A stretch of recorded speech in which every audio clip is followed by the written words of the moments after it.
오늘 제목은 잠잠하고 신뢰하여라 입니다. 그래서 본문은 이사야 30장 15절로 16절입니다. 주 여호와 이스라엘의 거룩하신 이가 이같이 말씀하시되 너희가 돌이켜 조용히 있어야 구원을 얻을 것이요 잠잠하고 신뢰하여야 힘을 얻을 것이거늘 너희가 원하지 아니하고 이르기를 아니라 우리가 말 타고 도망하리라 하였으므로 너희가 도망할 것이요 또 이르기를 우리가 빠른 짐승을 타리라 하였으므로 너희를 쫓는 자들이 빠르리니. 아멘. 여기서 잠잠하게 신뢰하여야지 되는데 우리는 그거 잘 못하더라고요. 말씀 보면서 또 저의 삶을 보면서.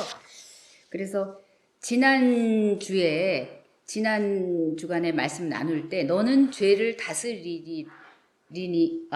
다스리라고 그렇게 말씀하셨을 때 그 말씀을 이렇게 묵상하다 보니까 내가 죄를 다스릴 수 있을까? 근데 답은 우리가 죄를 다스릴 수 없어요. 그런데 주님은 분명히 그 말씀에서 너는 죄를 다스리리라 그리고 다스려라 하셨는데 주님 나는 죄를 다스릴 능력이 없어요.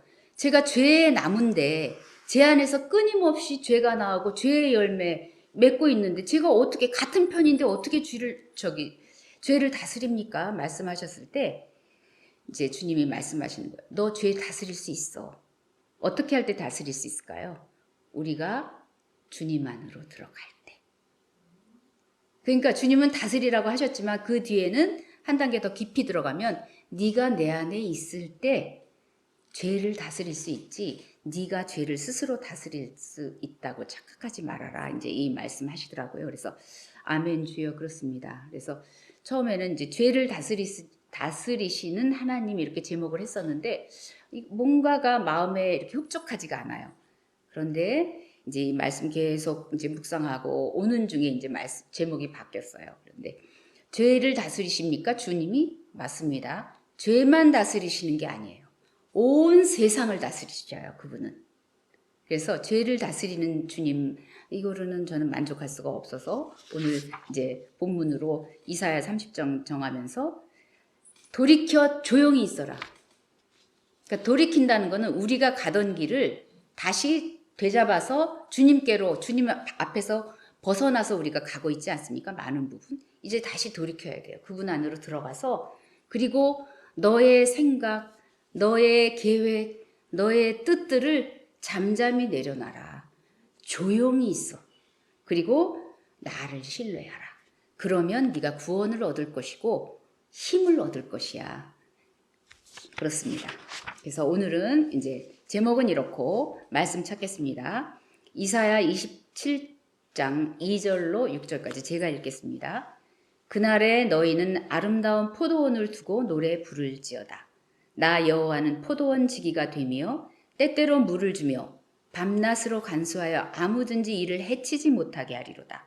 나는 포도원에 대하여 노함이 없나니 찔레와 가시가 나를 대적하여 싸운다 하자 내가 그것을 밟고 모아 불사르리라. 그리하지 아니하면 내 힘을 의지하고 나와 화친할 것이니라. 후일에는 야곱의 뿌리가 박히며 이스라엘의 우미 돋고 꽃이 필 것이라. 그들이 그 결실로 지면을 채우리로라. 하나님께서 우리에게 가지신 뜻이 이것이에요. 그리고 하나님께서는 우리를 지금 포도원으로 그리고 포도원에 있는 포도나무 그 다음에 포도나무의 가지 여기까지 이제 가지요. 그래서 내가 너희를 지은 것은 이 아름다운 포도원을 두고 너무 아름답구나. 그런데 우리가 포도원에서 그 포도원을 아름답다고 어떻게 노래할 것입니까? 말씀을 보다 보니까 우리가 풍성하고 그 포도 열매 아주 탐스럽고 물이 툭툭 터지는 그 열매를 맺어 드릴 때 우리가 그 포도원을 노래하는 거더라고요.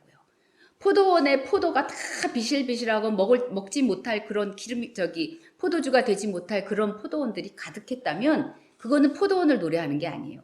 포도원이 정말 아름답다 이렇게 되는 상황은 포도원의 포도나무들이 아름답게 열매면 풍성하게 그득할 때 그것이 아름다움을 그 자체가 노래 아니겠습니까? 그래서 너희가 열매 맺어라 이 말이더라고요. 또 아름다운 포도 열매로 나를 기쁘게 하고 너가 기뻐하고. 그래서 술틀까지도 만드신다고 하잖아요. 포도 그 원에 술틀까지도 만들었다. 여기 있나요? 뭐 어디 딴 데는 있더라고요. 술틀까지도 만들었다고. 그래서 하나님께서는 뭐라면 내가 포도원 직이다. 그래서 내가 하는 일은 물을 주고 밤낮으로 간수하고 아무도 이를 해치지 못하게 하는 것이 나의 일이다. 이렇게 말씀하시면서 내가 그 일을 하신대요. 그래서 이제 저는 지난주에 했던 제가 죄는 저는 다스릴 수 없어요. 주님 했을 때 네가 다스릴 수 없어. 그리고 너는 그것에 가지 그 나무에 붙어 있는 가지일 뿐이고 그것을 다스리고 보살피고 돌보아주는 자가 누구냐? 그건 내가 할 일이야. 그러니까 우리 안에 그 포도나무 가지에 열매 맺기를 방해하는 많은 요인이 있지 않겠습니까? 그런 것들을 막아주고 열매 맺게 하시는 것은 하나님이셔요. 여호와 하나님이 하시는 거. 네가 못해. 그러니까 너는 온전히 왜 요한복음에 있지 않습니까? 그 15장에 온전히 나무에 붙어 있어서 그 수액을 빨아들여서 네가 건강하게 열매를 맺을 때 그냥 죄는 스스로 거기에 발붙일 수가 없다고. 제가 그래서 오늘 이 포도나무 보면서 말씀 보면서 제가 요새는 참 자료들이 많잖아요. 유튜브나 뭐 이런 데 보니까. 그래서 포도나무를 농사 짓는 방법을 좀 들어가서 봤어요. 유튜브에서. 그랬더니 거기에 이제 뭐 이렇게 상세한 설명 같은 거는 제가 전문가가 아니고 저는 시골에서 이렇게 농사 짓는 거나 이런 것들을 본 적이 거의 없기 때문에 잘 이해는 안 되는데 어쨌든 제가 처음으로 이렇게 마음에 딱 와서 닿는 게 포도가 그렇게 농사 짓기 쉬운 작물이 아니래요. 어렵대요. 그리고 제가 이거구나 했던 게 뭐냐면 포도나무는 접붙이기와 꺾어지가 대부분이래요. 그런데 그거 하면 생각나지요. 우리는 이방에서 온 가지예요. 그래서 우리는 그 포도나무의 원줄기에서 원래 붙어 있던 애. 그래서 왜 로마서에도 있지 않습니까? 돌감람나무와 감람나무 이야기가 있지 않습니까? 우리는 감람나무가 아니에요. 돌감람나무였는데 접붙임 받은 것처럼 포도나무도 그래서 주님이 포도나무를 얘기하셨구나. 그래서 또 생각나는 게 뭐였냐면 흠모할 만한 아름다운 것이 없도다 하셨잖아요. 근데 진짜 포도나무를 보니까 이렇게 둥지가 크고 막 이렇게 아름다운 나무가 아니라 그 겨울에 이렇게 포도나무 관리하고 이러는 사진들을 봤는데 너무 앙상해요. 그리고 받침대가 없으면 혼자 서 있을 수도 없어요. 그래서 막 쇠로 이 받침을 해주고 나무로 세워주고 막 다 그랬더라고요. 그래서 저는 전 잘 모르니까 단순하게 그래서 주님이 흠모할 만한 아름다운 것이 없구나. 그런데 그것이 때가 돼서 열매 맺을 때는 어떻겠습니까? 푸르른 잎이 맺히고 열매가 주렁주렁 달릴 때는 그 흠모할 만한 그것을 보는 것이 아니라 그 열매를 주로 보지 않습니까? 그래서 제가 오늘 그 포도나무를 찾으면서 이게 가꾸기 쉽지 않은 나무. 그래서 주님이 우리한테 비유하셨네. 그 다음에 꺾고지, 그 다음에 접붙이기. 내가 어떻게 잘 접붙여질 수 있을까? 그 다음에 거기를 상세한 설명을 보니까 벌써 이제 그 겨울이 지나서 이렇게 넘어갈 때쯤 봄으로 가고 이럴 때는 그 포도나무를 기르는 농부가 무엇을 하냐면 다 가지를 순을 한두 개 정도, 많이는 3개 정도 넣고 다 잘라버리더라고요. 그래서 그렇구나. 나한테서 잘라 나가줘야 되는 지금 저한테 많이 붙어 있을 거예요. 지금 아직 왕성하게 열매 맺는 때가 저는 아니기 때문에 그래서 어떤 부분이 잘라져 나가야 될까? 가위로 아주 가차없이 자르더라고요. 그 주인이. 그래서 이거구나 하면서 제가 오늘 그 화면에서 은혜를 많이 받았는데 그런데 어쨌든 이 포도원 직이 되신 이 우리 여호와 하나님께서 모든 일을 다 하십니다. 우리는 걱정할 게 없어요. 그분이 다 하신다는 것만 믿고 잠잠히 그렇다고 우리가 아무것도 안 하는 게 아니더라고요. 보니까. 그래서 하나님께서 우리를 부르신 이유는 너는 이 아름다운 포도원을 두고 노래 부르라고 내가 너를 지은 거야. 열매 맺으라고. 그런데 그 열매 맺을 때 네가 스스로 열매 맺는 게 아니라 내가 다 돌봐주겠지만 너도 네가 감당해야 되는 부분, 네 자리에서. 그래서 제가 오늘 생각했습니다. 그래서 내가 이 낳고 나는 이 자리에서 낳고 또 낳고 끊어지지 않게 이어가면서 밥하고 설거지하고 청소하고 또 말씀 보고 또 기도하고 하나님 생각하고 하나님 도와주세요 부르고 이러면서 가다 보면 그 포도원 지기이신 아버지께서 때에 맞추어서 사람도 보내실 거고 저를 또 어디로 가게도 하실 것이고 말씀도 정말 이렇게 말씀 보다 보면 신기한 경험을 많이 하지 않습니까? 이런 말씀을 오늘 내가 여기서 어떻게 찾는가. 그런데 주님이 딱 찾아갖고 손가락으로 딱 짚어주시지 않습니까? 성령님께서. 신기하고 놀라운 경험을 많이 하잖아요. 그래서 우리가 매일 하는 고백이 하나님이 아니 계시다고 할 수가 없어요. 아멘? 아멘. 그래서 이 말씀 또 이제 27장 이 말씀 보다 보면 주님이 그렇게 하실 것이고 나는 포도원에 대하여 노함이 없으시대요.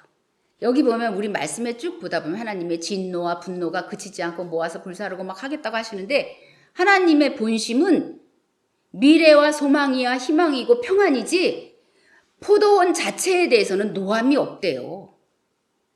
이 포도원 자체에 대해서는 노함이 없어요. 그 포도원을 이루고 있는 나 때문에 저의 어떤 죄악된 그것 때문에 하나님께서 어떤 때는 모아서 불도 사르고 하시지만 포도원 자체는 주님이 아버지께서 결국에는 노래를 들으실 거예요. 여기서 나오는 찬양을 그분이 받으실 거고 영광을 받으실 거고 그래서 말씀에 있지 않습니까? 내가 내 영광을 다른 이에게 빼앗기지 않을 것이며 있죠? 내 찬양을 다른 사람에게 안 주겠다는 거예요. 나는 포도원에 대해서는 노함이 없다. 그러나 찔레와 가시가 분명히 나오지요. 왜냐하면 그 에덴에서 쫓겨날 때 벌써 땅이 저주를 받아서 그래서 우리 마음밭에도 찔레와 가시가 있어서 이렇게 힘든 삶들을 살아가는 경우가 있고 찔레와 가시가 포도원에 있어요. 그런데 하나님께서는 단호하게 말씀하십니다. 걔네들이 나와서 나를 대적하여 싸운다 하자. 싸울 것이야. 그리고 걔네들이 저주받아서 걔네는 나오기로 돼 있는 애들이야. 그런데 내가 그것을 밟고 모아서 결국에는 불사르리라. 그러니까 우리는 문제가 뭐냐면 찔레와 가시가 되지 않으면 돼요. 여기서 밟고 우리가 다 불살라진데 두렵다 내가 죄악으로 가서 이렇게 걱정하지 마세요. 걱정할 필요가 없어요. 우리가 주님을 믿는 믿음으로 주님 안에 들어가서 꼭 붙어있고 그 나무에만 붙어있는 가지가 된다면 찔레와 가시 걱정할 게 없어요. 걔네들은 그냥 찔레와 가시로 끝나는 그런데 우리도 찔레와 가시가 될 수가 있죠. 그러나 우리가 깨어서 근신하며 주님께서 말씀하신 것처럼 너는 노래 부르는 일에 집중해라. 포도원을 위하여 노래 부르기 위해서 너를 불렀다는 것을 늘 기억하고 그것에 집중하면 태워질 일이 있겠느냐? 그렇지 않죠. 주님이 우리를 그렇게 지으시지 않았으니까.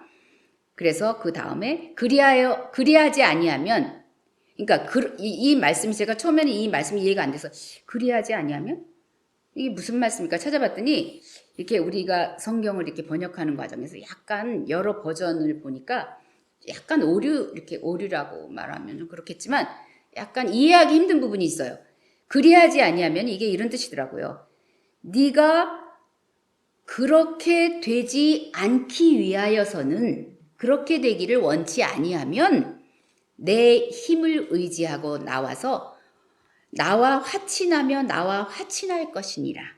그러니까 주님과 사랑하자는 거예요. 마음을 다해서 나를 사랑해라. 나는 이미 너에 대한 사랑이 절절해서 다 너가 깨닫고 감당하지 못할 사랑을 내가 부어주고 있지만 네가 아직 그릇이 되지 않고 깨닫지 못하는 그 사랑 때문에 너는 모른다 할지라도 내가 지금 이야기했지 않니? 나는 이렇게 분명히 할 것이야. 그러니까 네가 이렇게 되지. 그러니까 가시와 찔레가 되지 않아서 불살름에 당하기를 원치 않는다면 내 힘을 의지하고 나와 화친하자.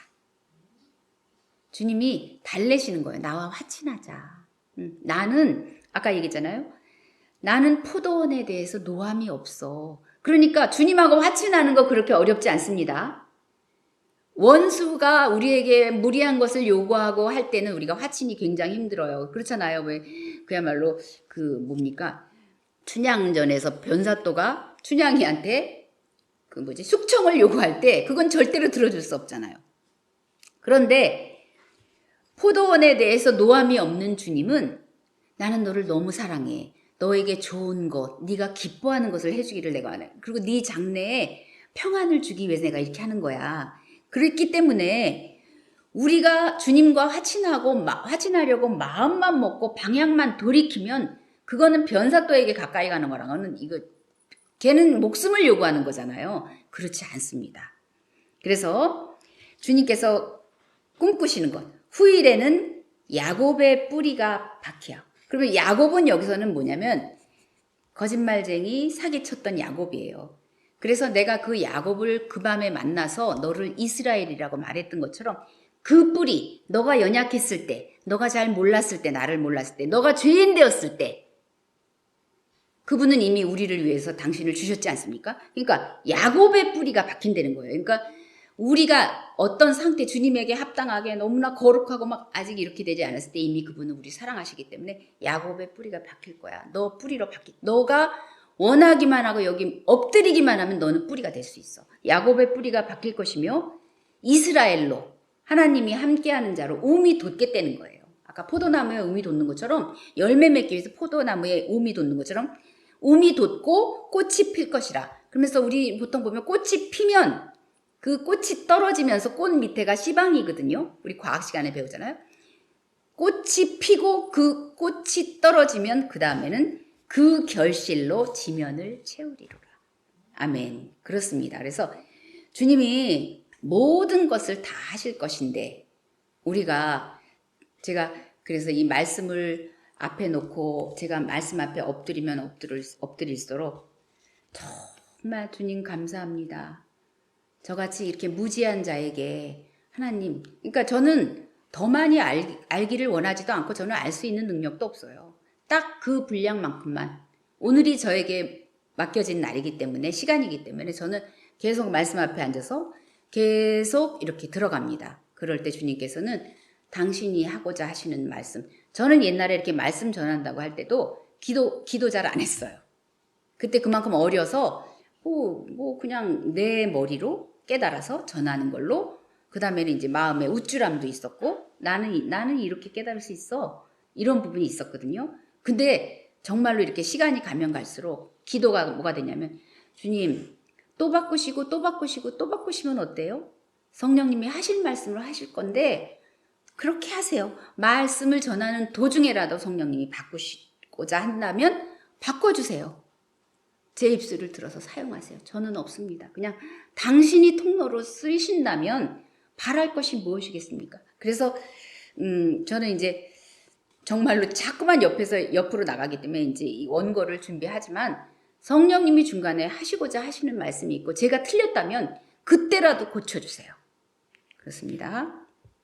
그래서 이제 하나님께서 이 결실로 그 포도 열매로 이 지면을 꽉 채우시는 그 순간을 꿈꾸면서 제가 오늘 이 말씀, 이사야서 이 말씀의 은혜를 엄청 받았습니다. 그러면서 아까 우리 나눴을 때 주님, 저는 죄를 다스릴 수가 없어요. 그런데 주님께서 네가 하는 거 아니야? 내가 할 거야. 때가 되면 내가 할 것인데, 그러면서 제가 또 찾은 말씀이 있었습니다. 여기는 준비된 말씀은 아닌데 이사야서 27장.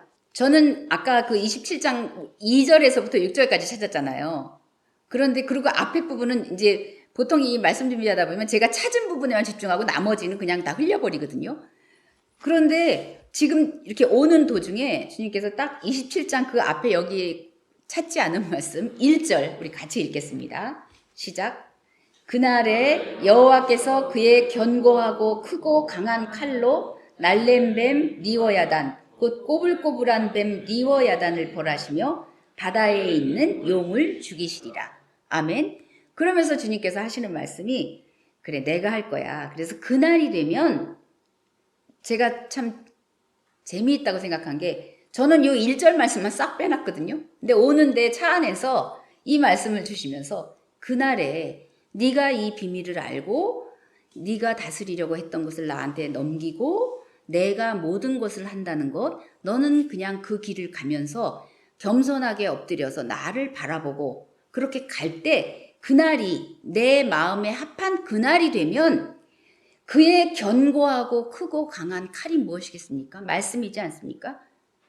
우리가 이렇게 말씀 보고 기도하고 그래서 또 이 길이더라고요. 이 길을 가면서 우리가 이 생활에 충실하면서 말씀에 순종하면서 그 사랑을 어떻게 해서든지 흘려보내려고 잘 안 되지만 애쓰면서 나갈 때 내가 그 견고하고 크고 강한 칼로 날랜 뱀, 걔가 엄청 날래대요. 걔가 누구냐면 죄. 그 날랜 뱀을 걔가 리오야단이라네요, 이름이. 그 다음에 근데 얼마나 날랜지, 그 다음에 얼마나 꼬불꼬불하면서도 막 날아다니고 공중에 이렇게 나르는 불뱀 나오지 않습니까? 그런 애들을 벌하시겠대요. 그리고 바다에 있는 용을 죽이시리라. 아멘. 그래서 제가 조금 아까 들어오면서 마음속으로 할렐루야 주님을 찬양합니다. 찬양하지 않을 수가 없어요, 그분은. 그래서 네가 우리 늘 얘기 나누지 않습니까? 깨닫는 게 깨달아서 그 다음에 행함으로 갈 때 그때 우리의 구원이 이루어지는 거예요. 예, 아멘. 그래서 하나님께서는 우리에게 이제 이 모든 복을 주시기를 원하시고 또 이사야 5장 또 비슷한 말씀이 또 있더라고요. 이사야 5장 1절. 네, 여기 술틀 얘기가 1절 2절 같이 읽겠습니다. 나는 내가 사랑하는 자를 위하여 노래하되 내가 사랑하는 자의 포도원을 노래하리라. 내가 사랑하는 자에게 포도원이 있으며 심히 기름진 사내로다. 땅을 파서 돌을 제하고 국상품 포도나무를 심었도다. 그 중에 망대를 세웠고 또 그 안에 술틀을 팠도다. 좋은 포도 맺기를 바랐더니 들포도를 맺었도다.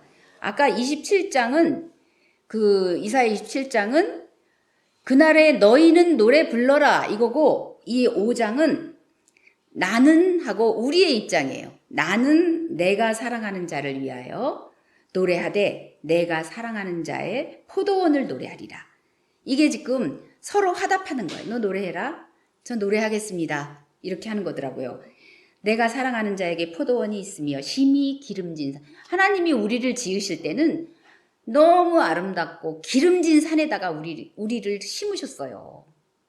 지금 우리가 이렇게 다 곤고하고 환난과 뭐 이런 길들을 가는 것은 그분이 우리를 열매 맺지 못할 땅에다 심으신 게 아니라 우리의 문제죠. 그래서 그분이 하신 일이 여기 나오죠. 땅을 파서 돌을 제하고 극상품 포도나무를 심었도다. 그 중에 망대도 세우고. 그래서 우리 저번에 나팔절도 지나고 이제 속죄일도 지나고 지금 그렇게 하고 있지 않습니까? 다 거기서 망대를 세우고 그 안에 결국은 이 포도로 가지고 아마 포도주를 만드는가 봐요. 그래서 주님이 이 땅에서는 내가 다시는 포도주를 마시지 않겠지만 그곳에서 너희들을 다시 만날 때 포도주를 아마 드실 건가 봐요. 좋은 포도 그리고서 포도 맺기를 바랐더니 들포도를 맺었더라. 우리가 지금 들포도를 맺고 있는 부분들이 너무나 많지 않습니까? 그래서 우리가 지금 들포도가 됐어요. 들포도가 지금 되어 있는 많은 부분이 있는데 그런데 우리는 어쩔 수가 없죠. 이 육신을 갖고 있기 때문에 그 로마서에 보면 사람의 속에 죄가 거한대요. 그냥 아예. 걔의 거처예요. 그냥. 걔가 따로 바깥에 있다가 잠깐 들락날락하는 것이 아니라 우리 안에 사람의 죄가 거한데 이 속에. 그래서 죄가 안에 거하기 때문에 아까 말씀드린 것처럼 우리가 죄를 못 다스려요. 같은 동류예요. 동류인데 어떻게 걔를 다스릴 수가 있겠습니까? 그래서 스스로 선을 행할 수 없죠, 우리는. 그런데 또 우리 구원받은 우리 예수님을 만난 우리는 우리 마음속에는 하나님의 법을 또 즐거워하는 우리가 있어요, 또. 그래서 하나님의 법을 즐거워하는 속사람과 죄의 법에게 사로잡힌 그 사망의 몸이 지금 같이 가고 있잖아요. 그래서 우리는 이 사망의 몸과 속사람이 지금 같이 가고 있는데 그 사망의 몸을 이렇게 묶고 있는 올무를 끊어내고 그 묶임을 풀어야 되죠. 그리고 그 악을 행하는 세상이 우리를 향해서 파놓은 함정이 또 얼마나 많습니까? 그곳에서 우리는 스스로 건져질 수는 없어요. 그래서 성경을 이제 보시다 보면 건짐받는다는 얘기가 엄청 많이 나와요. 그래서 그것은 우리가 그리스도 안에 있을 때 건짐을 받아야 돼. 우리는 건져질 수 있는 자들은 절대로 아니더라고요. 그래서 그렇게 하기 위해서 우리는 의의 나무인 그리스도에게 접붙인 나무가 이제 돼야 되는 거예요. 그래서 15장에 요한복음 15장에 그 포도나무 비유가 쭉 나오더라고요. 그래서 그렇게 그리스도 안으로 우리가 같이 합하여 들어갈 때 죄에 대해서 죽는 것이고 하나님에 대하여 의에 대하여는 살아나는 것이에요. 그리고 그렇게 되면 우리가 죄를 다스릴 수 있어요. 결론으로 우리가 그렇게 될 때 죄를 다스릴 수 있어요. 왜냐하면 우리가 다스리는 게 아니라 그리스도 예수께서 죄를 이기시지 않았습니까? 이기신 승리하신 분이기 때문에 우리가 그 안에 들어가만 있으면 죄는 그냥 다스려지는 거예요. 우리는 주님과 같이 가는 거예요. 그래서 주의 이름을 불러서 주의 영으로 인도함을 받는 그 자들, 우리들이 되어야겠습니다. 그러면 죄는 그냥 다스려지는 것이고 의와 함께 의인이 받는 복들을 우리가 다 받아 누릴 수 있을 뿐만 아니라 하나님께서는 지금 늘 저한테는 그렇게 말씀하시잖아요. 내가 너만 그거 받아서 누리라고 지금 너를 만나는 게 아니야. 이미 너는 나를 알았잖니? 그러면 우리 이제 경험해 봤을 거예요. 우리가 안에서 주님을 만남으로 그 기쁨이 넘칠 때는 전하지 않고는 배길 수가 없어요. 진짜 이 안에서 이 전하지 않으면 내 속이 불타는 것 같아요. 진짜. 그래서 사람들이 뭐라고 하든지 그리고 뒤통수에 대해서 안 좋은 소리를 들어도 나가면서 주님 나한테 스티커 하나 주셔야 돼요. 나 주님 때문에 이 일을 했어요. 그러면 주님이 스티커 주실까요? 안 주실까요? 당연히 주지. 내가 너한테 대왕 스티커 하나 붙여줄게. 이렇게 하실 거예요. 아마. 자, 그러면 그래서 말씀을 보니까 신약에 오시면 주님이 요한복음 15장 가겠습니다. 요한복음 15장 가니까 나는 참 포도나무여 1절 내 아버지는 농부라 그랬는데 이때 저는 오늘 이 참 포도나무라는 단어를 좀 새롭게 봤습니다. 아버지께서 포도원의 포도원에 이제 우리 포도나무를 기르시는 농부로 계실 때 그냥 포도나무로 있었거든요. 근데 이 요한복음 15장에 볼 때 참 포도나무, 이 참 포도나무, 아까는 극상의 그냥 포도나무라고 했거든요. 근데 여기서 참 포도나무에서 저는 여기서 진리를 봤어요. 변하지 않는 아까는 여호와께서 우리에게 기대하시면서 하나님께서는 우리에게 그럴 것을 아시기도 하지만 모르시기로 작정하셨잖아요. 그래서 그 포도나무를 심어놓고 극상품 포도나무가 나오겠지 하고 기대하셨어요. 그런데 그렇지 못했잖아요. 그런데 요번에는 예수님이라는 참 포도나무 진리를 심어버리신 거예요. 그 참 포도나무 진리를 심으시면서 이번에는 내가 극상품 포도나무를 심어서 너희가 극상품으로 자라라가 아니라 극상품이야, 참이야, 여기 붙어. 그래서 모르겠습니다. 이건 저의 깨달음이에요. 말씀을 보면서 저는 혼자 이야기를 만들면서 진짜 이 스토리텔링 재미있어 하거든요. 저는 그래서 그렇구나. 진리의 포도나무가 여기 오신 거구나. 신약이 돼서 아들이 참 포도나무가 되셔서 오신 거구나. 그랬습니다. 그러면서 아버지께서는 우리한테 너희는 가지야. 여기 와서 접붙여. 여기 와서 그야말로 꺾꽂이가 돼서 꺾어서 갖다 붙여. 그래서 정결하게. 아멘. 열매 맺기까지 이룰 수 있다는 거예요. 그래서 우리가 정결하게 마음을 다하여 붙어 있기만 하면 돼요. 그런데 아까도 우리 말씀 나눈 것처럼 이게 우리가 예수 믿으면서 많이 이제 우리 나눌 때 하는 말이 이거 쉽지 않아 얘기하지만 또 다른 각도에서 보면 참 쉬워요. 그냥 붙어만 있으면 되는 거예요. 근데 또 어떤 면에서 보면 이제 쉽지 않은데 쉬워요. 그래서 왜냐하면 이제 쉽다는 이 차원은 의미는 접붙이기를 하든지 가지치기를 하든지 여기 이제 15장에 보면 있습니까? 깨끗하게 하기를 하든지 물을 주든지 걸음을 우리가 하는 거 하나도 없어요. 거기다 울타리를 치든지 다 하나님께서 하셔요. 우리는 아무것도 안 해요. 우리는 무엇만 하면 되냐면 마음만 드리면 돼요. 마음만 지키면 돼요. 마음을 빼앗기지 않으면 되더라고요. 그런데 또 쉽지 않지요. 그거 쉽지 않아요. 쉽지 않아요. 그래서 말씀 하나 찾겠습니다. 로마서 11장 23절. 자, 같이 읽겠습니다. 시작. 그들도 믿지 아니하는데 머무르지 아니하면 접붙임을 받으리니 이는 그들을 접붙이실 능력이 하나님께 있습니다. 아멘. 여기서 이제 간단하게 여기서 이렇게 다 핵심을 짚어주셨는데, 야, 접붙이는 거고 뭐고 내가 다 할 거야. 울타리 치는 것까지 내가 다 하는데, 근데 너희들이 할 일 있다? 낳고 우리가 말씀을 가지고 생활 속에서 잠잠히 주님을 의지하면서 가는 그것은 그냥 내 생각으로 가서 되는 것이 아니에요. 무엇으로 가야 되냐면 여기 나와 있는 것처럼 믿음으로 가야지 돼요.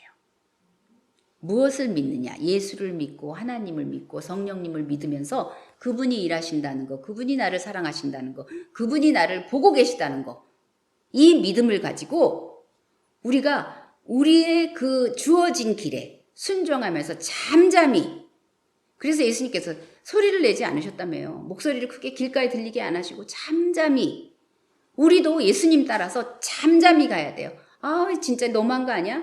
짜증나. 너무 힘들어.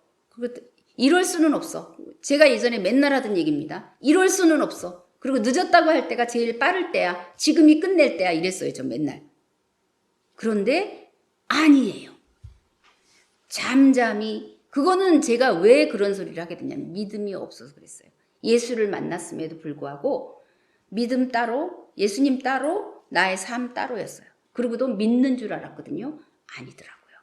믿지 아니하는데 머무르지 아니해야지 접붙임을 당한대요. 그러니까 믿어야 된다는 거예요. 무엇을 믿어야 되는가? 가장 핵심적으로는 예수예요. 이 성경이 예수 아닙니까? 예수예요. 그래서 우리가 믿으려면 알아야지 믿죠.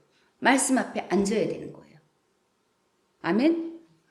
아멘, 아멘, 아멘. 그렇습니다. 그래서 이 모든 것을 이루시는 하나님께, 그 중에 가장 아주 작은 부분 하나, 죄를 다스리는 주님께 우리가 엎드려서 아버지께서 하십니다 하고 이렇게 맡겨드릴 때, 그분이 그런데 우리에게서 이 죄가 제해지면 상황은 거의 종료예요.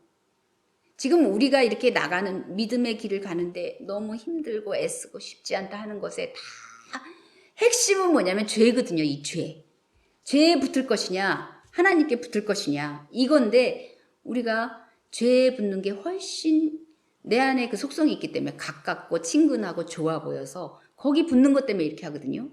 그런데 이것에 우리가 믿음을 잡고 하나님이 하십니다. 내가 하는 거 아니고 주님이 하십니다. 그런데 주님이 나를 사랑하시는 걸 알기 때문에, 그리고 주님께서 나를 위하여 나를 대신하여 십자가에 가셨기 때문에 내가 거기 연합합니다 하고 매일 들어가는 거예요. 그래서 사도 바울이 나는 매일 죽는다.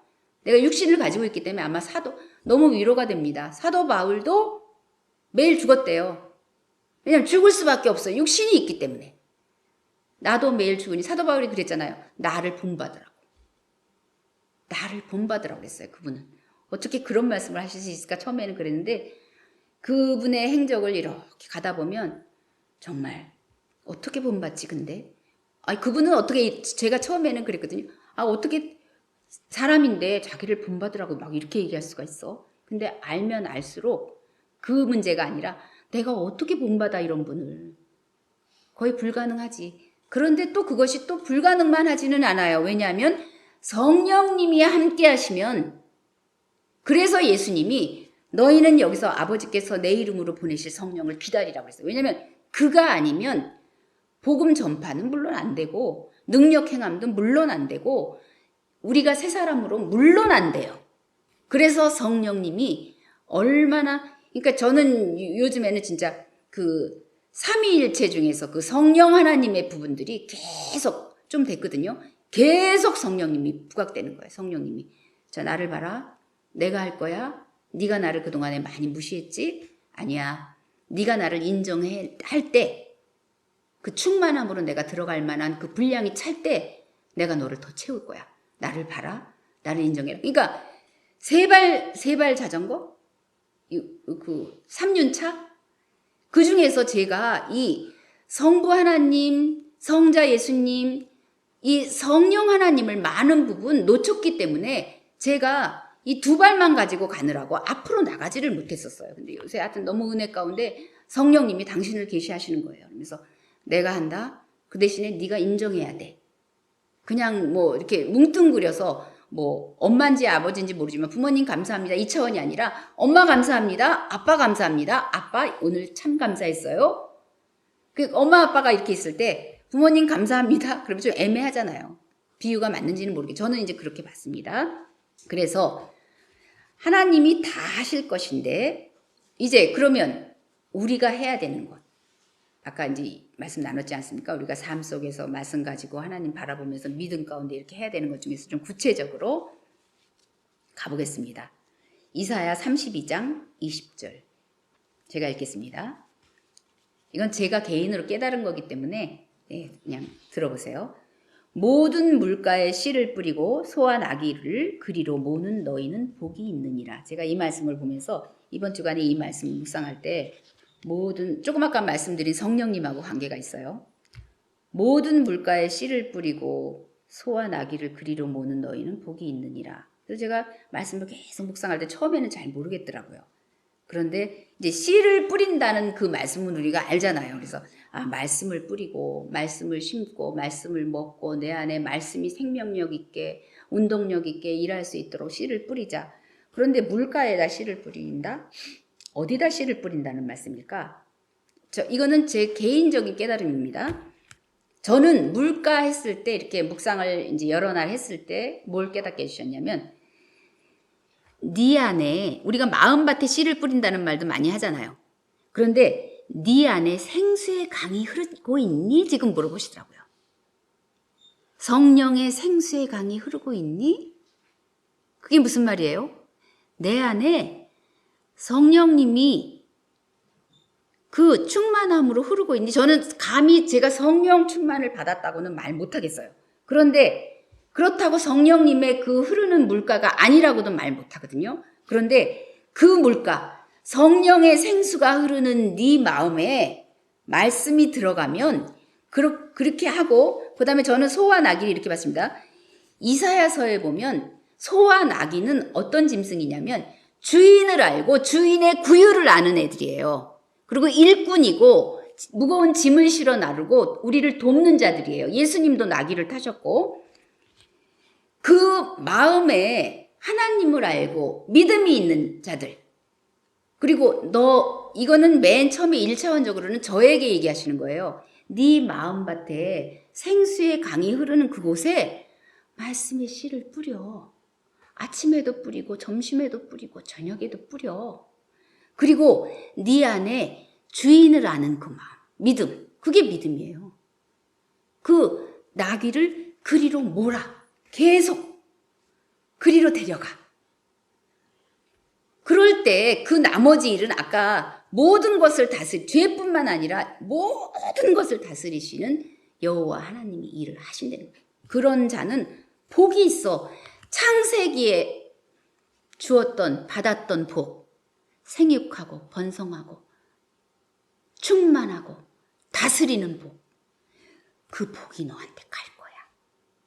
그 다음에 그 다음 단계에서는 이 생수의 강에 성령님을 모시고 씨를 뿌리러 나가는 거예요. 내가 씨를 개인적으로 사람을 만나서 전도를 하고 이게 아니라 그거 절대 안 될 거는 없죠. 그가 또 성령님이 있는 분이라면 될 테지만 성령님을 모시고 예수님의 이름으로 기도하며 아버지 하나님 제가 갑니다. 당신의 영으로 지금 일합니다. 하고 말씀의 씨를 뿌릴 때 소와 나귀의 영을 가진 자가 있을 거예요. 그러면 그리로 모는 거예요. 제가.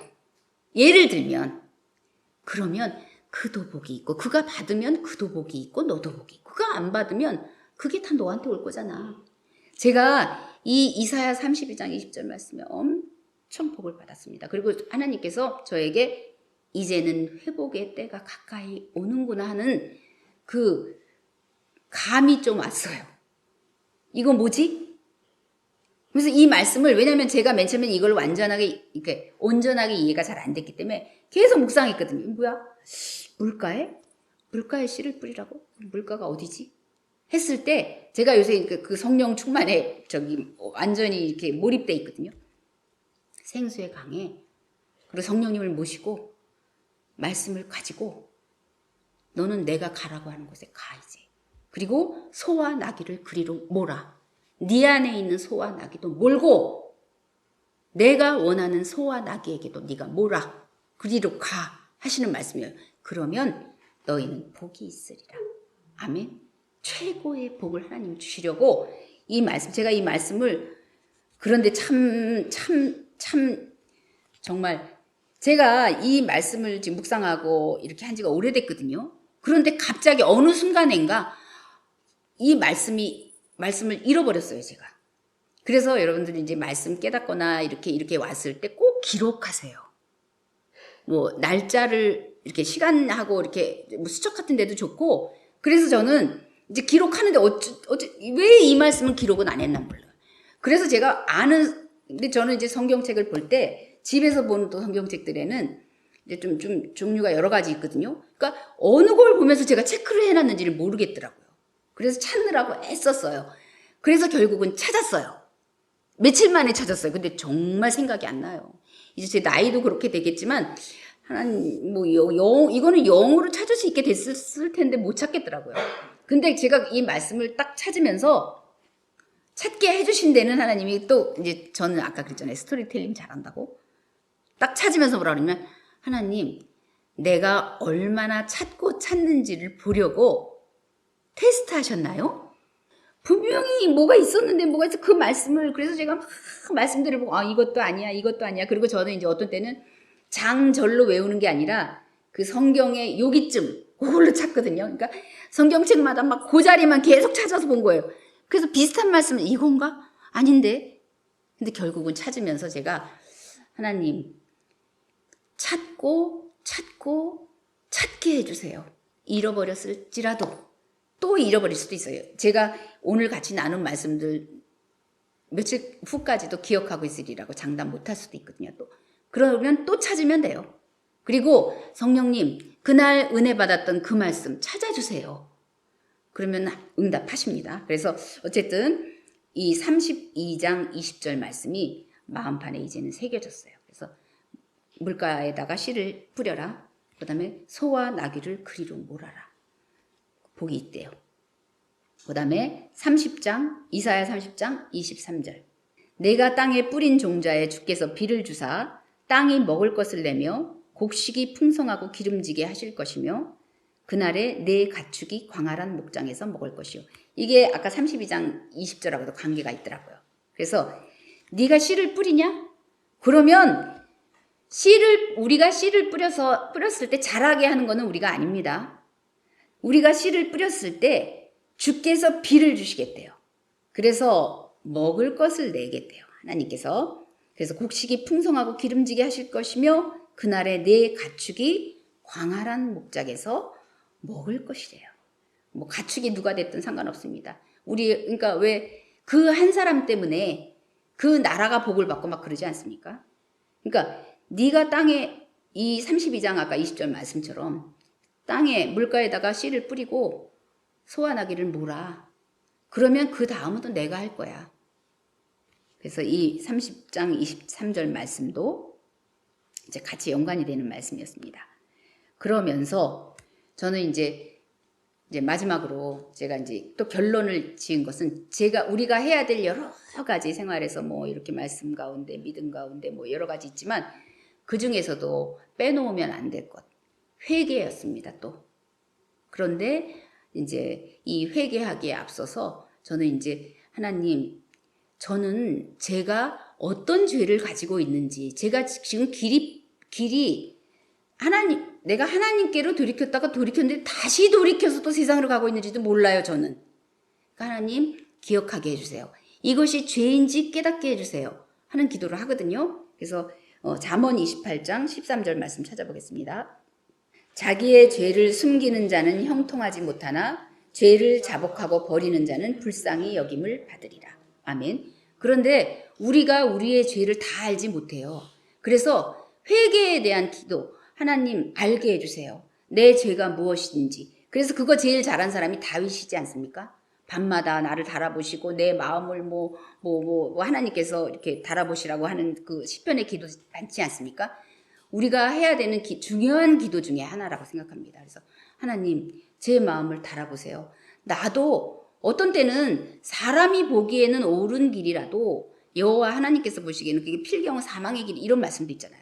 그러니까 하나님 보게 해주시고 깨닫게 해주세요. 그 복을 주세요. 다른 어떤 복보다도 죄가 죄인 줄 아는 복을 저에게 주세요. 그래서 돌아서게. 그래서 왜 우리들도 어떤 사업을 한다거나 여러 가지 학교를 정한다거나, 그래서 하나님께서는 딱 어떤 학교를 정해주시는 하나님이 아니에요. 우리는 자유하게 네가 좋은 것도 같이 합력해서 가자 하지만, 하나님 아닌 것은 확실하게 하나님 끊어주세요. 그리고 제가 버릴 수 있게 결단하게 해주세요. 이제 그런 부분들 그랬습니다. 그래서 우리가 저의 죄를 아는 것, 제가 그것도 죄를 끊어내는 것도 못하지만 죄가 죄인지 아는 것도 제가 잘 못해요. 어떤 그것이 달콤해 보이고 사람의 보기에는 필경 옳은 길처럼 보인다니까요. 그래서 그 길을 모르고 간다니까요. 근데 하나님 보시기에 아닐 때가 있습니다. 그리고 로마서 6장 12절 13절, 시간이 거진 갔으니까 제가 읽겠습니다. 그러므로 너희는 죄가 너희 죽을 몸을 지배하지 못하게 하여 몸의 사욕에 순종하지 말고. 그런데 우리가 몸의 사욕에 순종 안 하고 싶지요. 마음은 그런데 잘 안 돼요. 그래서 이 조금 아까 나눈 그 말씀입니다. 이게 몸의 사욕인지, 사욕, 죄입니다. 또한 너희 지체를 불의의 무기로 죄에게 내주지 말고. 죄에게 안 내주고 싶다니까요. 근데 죄가 좋아 보인다니까요. 어떤 순간에는. 오직 너희 자신을 죽은 자 가운데서 다시 살아난 자 같이, 그 아들같이 하나님께 드리며 너희 지체를 의의 무기로 하나님께 드리라. 이 말씀. 자, 그러면 이렇게 하기 위해서는 디모데후서 2장 25, 26절 제가 읽겠습니다. 거역하는 자를 온유함으로 훈계할지니 혹 하나님이 그들에게 회개함을 주사 진리를 알게 하실까 하며 그들로 깨어 마귀의 올무에서 벗어나 하나님께 사로잡힌 바 되어 그 뜻을 따르게 하실까 함이라. 이 지금 아까 로마서 6장 말씀하고 디모데후서 2장 말씀하고 저는 이 두 말씀 찾으면서 우리가 어떻게 의의 무기로 드리겠습니까? 우리 스스로. 드리고 싶지요. 그런데 우리가 몰라서 그럴 때도 있고 어떤 때는 알면서도 요쯤이야. 그 다음에 요 정도야 그렇게 큰 죄악이겠어? 이럴 때가 있어요.